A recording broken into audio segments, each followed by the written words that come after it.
Halo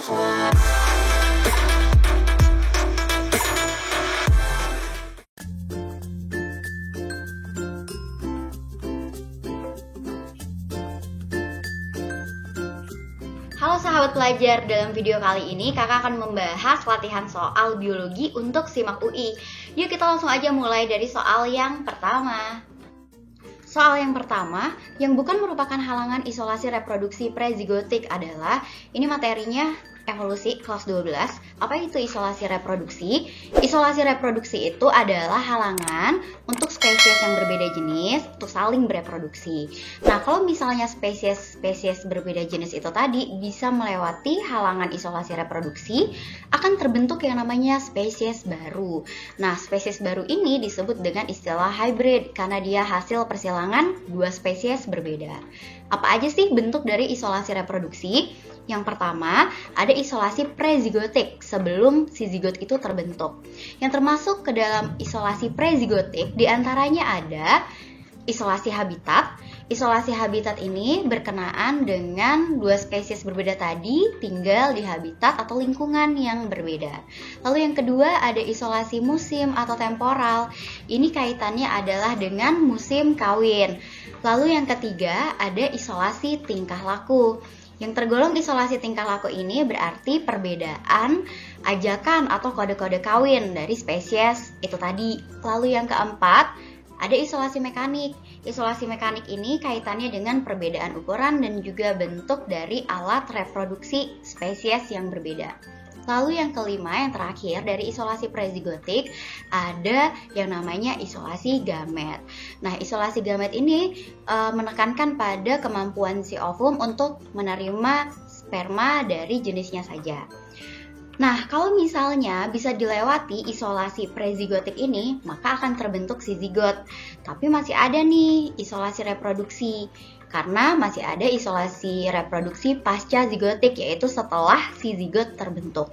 Yang tergolong ke dalam isolasi pasca zigotik ini, yang pertama ada hybrid breakdown. Nah, ini si hybridnya itu, si janin hybrid itu berarti digugurkan di dalam kandungan. Kemudian yang kedua ada penurunan viabilitas, artinya adalah kemampuan bertahan hidup, dan penurunan fertilitas atau kemampuan reproduksi dari si hybrid. Nah, berdasarkan penjelasan tadi, maka jawabannya adalah di sini kan ditanyain yang bukan ya, yang bukan halangan isolasi reproduksi prezigotik. Kalau isolasi musim ini termasuk ke dalam isolasi prezigotik. Kalau misalnya viabilitas hybrid, ini termasuk isolasi pasca zigotik. Isolasi tingkah laku, mekanik, dan gamet ini tergolong ke dalam isolasi prezigotik. Maka dari itu jawaban soal nomor 1 adalah yang B. Soal yang kedua, invertebrata berikut yang masuk ke dalam kelompok Deuterostom adalah, nah apa itu hewan Deuterostom? Jadi berdasarkan perkembangan embrionya, hewan itu dibagi jadi dua kelompok. Yang pertama ada protostom dan yang kedua ada Deuterostom. Apa itu hewan protostom? Yaitu hewan yang perkembangan embrionya itu dimulai dari pembentukan mulut terlebih dahulu dibandingkan dengan anus. Yang tergolong ke dalam hewan protostom ini adalah filum Porifera, Coelenterata, Vermes atau cacing berarti ada filum Platyhelminthes, Nemathelminthes, dan juga Annelida. Lalu ada juga moluska, hewan bertubuh lunak, serta Arthropoda. Sedangkan yang tergolong ke dalam hewan Deuterostom adalah hewan yang anusnya ini terbentuk lebih dulu dibandingkan dengan mulut. Yang tergolong Deuterostom ada filum Echinodermata dan juga filum Chordata. Jadi vertebrata tergolong ke dalam hewan Deuterostom. Nah, yang ditanyakan di soal ini adalah yang termasuk ke dalam kelompok Deuterostom. A, ada bekicot. Bekicot ini termasuk ke dalam filum Mollusca. Artinya dia merupakan hewan protostom. Kemudian ada Planaria. Planaria ini cacing pipih, berarti dia termasuk ke dalam filum Platyhelminthes. Platyhelminthes ini juga termasuk ke dalam protostom. Lalu ada laba-laba, hewan yang berbuku-buku. Filumnya adalah Arthropoda, berarti dia juga merupakan protostom. Lalu ada bintang laut. Bintang laut ini adalah hewan berkulit duri, termasuk ke dalam film Echinodermata. Berarti dia adalah Datarostom. Dan yang terakhir ada Hydra. Hydra ini adalah film Coelenterata. Berarti dia juga protostom ya, sama seperti bekicot, planaria, dan juga laba-laba. Sehingga jawaban soal nomor 2 adalah bintang laut. Soal berikutnya, kecenderungan polutan untuk memasuki rantai makanan dan berpindah dari satu tingkat trofik ke tingkat trofik berikutnya. Itu disebut apa? Jadi kita harus tahu arti dari opsi A sampai opsi E ini ya. Yang pertama di situ ada bioakumulasi. Jadi bioakumulasi itu adalah penimbunan substansi di dalam tubuh. Lalu yang kedua ada biomagnifikasi. Nah, biomagnifikasi ini adalah perpindahan suatu substansi atau senyawa dalam rantai makanan dan akhirnya akan terakumulasi pada makhluk hidup. Nah, pada biomagnifikasi ini, organisme di tingkat trofik yang paling tinggi maka akan mengalami atau memiliki penimbunan substansi tersebut yang paling banyak. Lalu opsi C di situ ada biosintesis. Biosintesis ini adalah proses pembentukan suatu substansi, misalnya sintesis protein, sintesis karbohidrat. Lalu yang keempat opsi D ada bioremediasi. Bioremediasi ini adalah perbaikan suatu lingkungan yang rusak atau lingkungan yang tercemar dengan menggunakan agen biologi, misalnya pakai bakteri, pakai jamur. Lalu yang terakhir di situ ada biodegradasi. Nah, biodegradasi ini adalah penguraian suatu material organik, biasanya menggunakan mikroorganisme seperti bakteri dan juga jamur. Maka dari itu, untuk soal nomor ketiga ini, jawabannya adalah biomagnifikasi. Mudah ya? Next, kolesistokinin adalah hormon yang diproduksi oleh duodenum. Zat yang sekresinya dipengaruhi oleh hormon kolesistokinin adalah, jadi kolesistokinin itu perannya untuk memicu pencernaan lemak dan juga protein yang ada di usus. Nah, hormon ini berperan untuk memicu sekresi garam empedu oleh kantung empedu. Maka dari itu untuk soal ini jawabannya adalah si C ya, garam empedu. Dia sekresinya dipicu oleh kolesistokinin. Apa sih peran dari setiap enzim ataupun molekul yang ada di opsi A sampai E ini? Yang pertama ada maltase. Maltase itu perannya untuk memecah maltosa menjadi 2 molekul glukosa. Berarti dia terlibat dalam pencernaan kimiawi si karbohidrat. Lalu B ada sukrase. Sukrase ini juga sama, memecah gula disakarida berupa sukrosa menjadi glukosa dan juga fruktosa.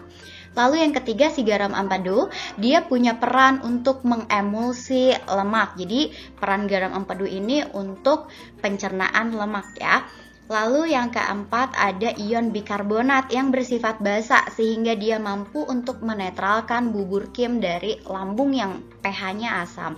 Terakhir ada enzim enterokinase yang punya peran untuk aktivasi enzim tripsinogen menjadi tripsin. Berikutnya soal nomor 5. Jumlah kromosom pada sel somatik wanita yang mengalami Down syndrome adalah, jadi apa itu Down syndrome? Down syndrome ini disebabkan oleh trisomi atau kelebihan jumlah kromosom pada kromosom nomor 21. Artinya, pada penderita Down syndrome, jumlah kromosom nomor 21 ada 3 buah. Normalnya kan cuma ada 2 buah atau sepasang. Sehingga jumlah ploidi dari penderita Down syndrome adalah 2N plus 1. Jadi kelebihan 1 kromosom. Nah, untuk jumlah autosomnya sendiri atau kromosom tubuhnya ada 22 AA plus 1. Berarti total jumlah dari autosom atau kromosom tubuhnya adalah 45 buah. Sedangkan untuk gonosomnya atau kromosom kelaminnya itu normal.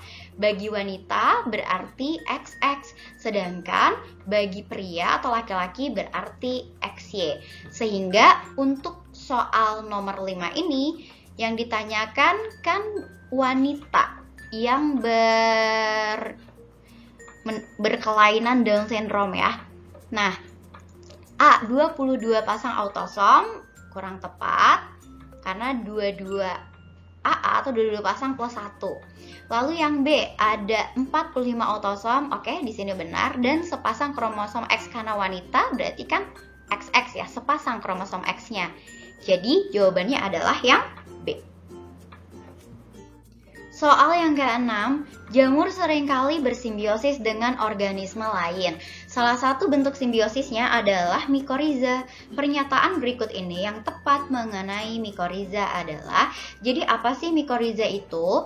Mikoriza adalah bentuk simbiosis mutualisme antara jamur sama akar tumbuhan. Biasanya adalah akar tumbuhan tingkat tinggi. Nah, apa sih benefit untuk si tumbuhan dan juga untuk si jamur? Mengingat ini adalah simbiosis mutualisme. Untuk tumbuhan, dia punya peran untuk menyuplai hasil fotosintesis bagi jamur. Dan jamur akan membantu tumbuhan dalam menyerap air dan juga unsur hara. Serta si jamur ini bisa meminimalisasi infeksi patogen akar tumbuhan. Karena si jamur ini akan tinggal di akar tanaman tingkat tinggi tersebut, maka bisa meminimalisasi atau mengurangi infeksi patogen akar. Karena nanti patogen akarnya jadi kalah saing sama si jamur. Maka dari itu, jawaban untuk soal nomor 6 ini adalah, oke, kita lihat yang A, simbiosis parasitisme. Salah, karena yang betul adalah simbiosis mutualisme. Kemudian yang kedua, opsi B, mikoriza menginfeksi bagian daun tanaman. Salah, yang benar adalah bagian akar. Lalu yang ketiga, mikoriza mampu membantu tumbuhan mendapatkan air dan unsur hara. Nah, ini pernyataan yang betul. Jadi jawabannya adalah yang C.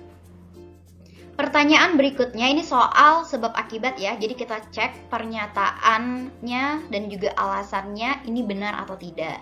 Nah, pernyataannya adalah genom bersifat berubah-ubah sesuai dengan usia individu. Sebab genom merupakan total informasi genetika yang dimiliki suatu individu dan tersimpan dalam kromosom.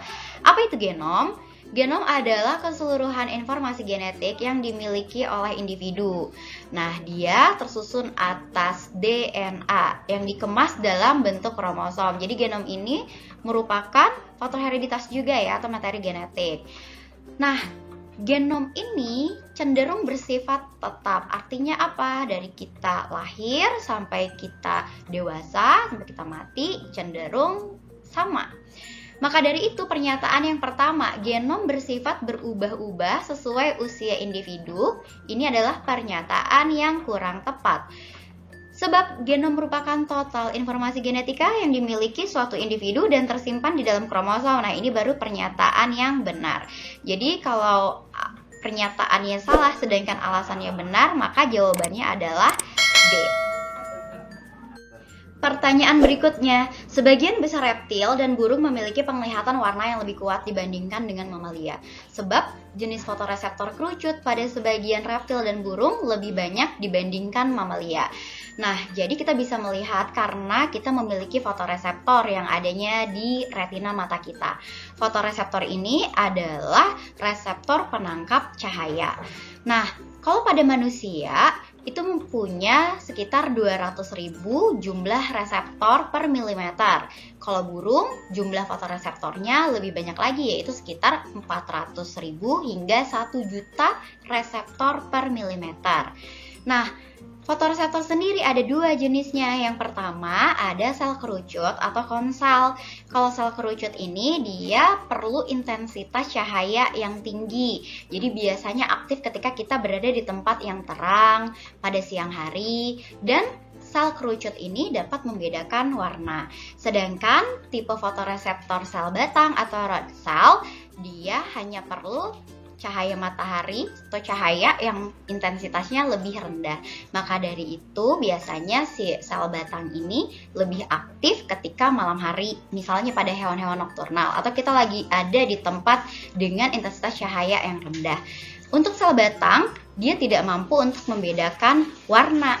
Maka dari itu, pernyataan yang pertama ini adalah pernyataan yang benar.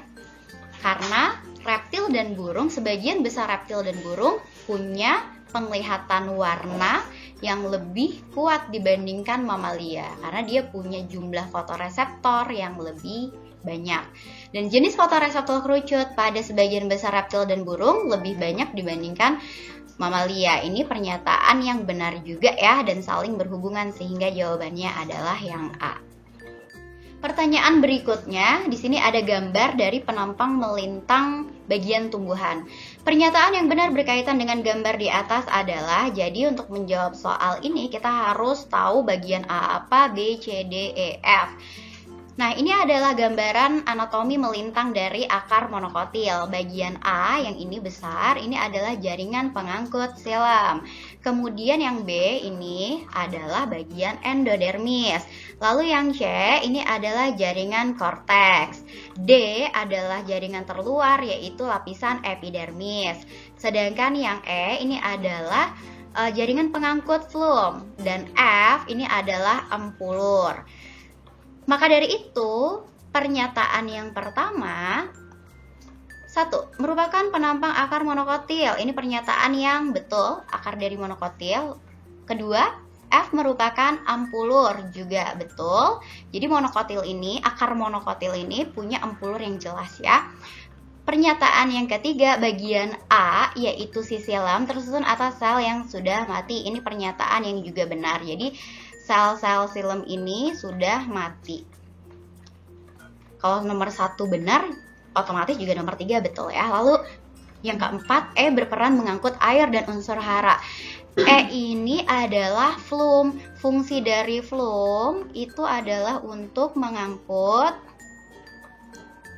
hasil dari fotosintesis. Jadi salah ya. Yang mengangkut air dan juga unsur hara ini adalah peran dari jaringan pengangkut silam. Maka dari itu jawabannya A, 1, 2, 3 saja yang benar. Pertanyaan yang terakhir, peran enzim DNA polimerase dalam sintesis DNA adalah, jadi enzim DNA polimerase ini adalah enzim yang berperan dalam replikasi atau sintesis DNA. Ada beberapa jenis dari DNA polimerase. Yang pertama ada DNA polimerase 1, perannya adalah mengubah RNA primer menjadi DNA. Lalu ada enzim DNA polimerase 2 yang perannya adalah untuk perbaikan DNA. Dan yang terakhir ada enzim DNA polimerase 3, ini adalah enzim utama dalam proses sintesis DNA yang berperan untuk membentuk untaian DNA yang baru.